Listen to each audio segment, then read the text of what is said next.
Johnson was born June 17, 1871 in Georgia and was born into a Bohemian family.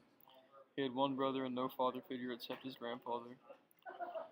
Johnson was first taught by his mother, a musician and a public school teacher, before attending Edwin M. Stanton School. This was a normal thing for children in his area during this age. He later went on to attend Atlanta University, where he studied civil rights. After graduating, he went back to Jacksonville, where he was a teacher at Stanton College Prep School. This was a school for only African Americans.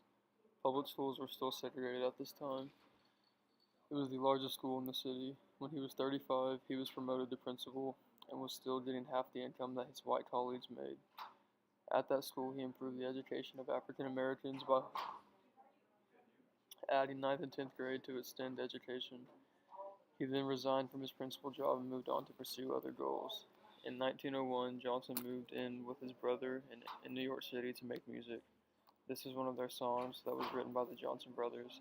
It was used in the film Meet Me in St. Louis.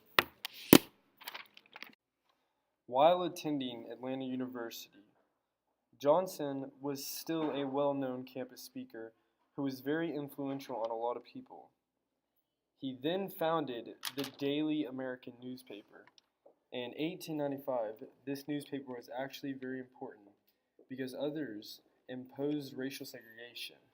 But the daily newspaper that Johnson founded spoke upon both political sides and racial topics. In 1896, it was then terminated because of financial problems. This started his period of activism. He was then offered a job at the Colored Republican Club. Then a year later, he was promoted to president. As of this promotion, he then started to take charge and organize political rallies. As of the rest of his life, he organized peaceful protests against the white racial violence in 1919. This was also called the Red Summer. He then continued to travel to Haiti to investigate the conditions of the island because they were being occupied by the United States Marines.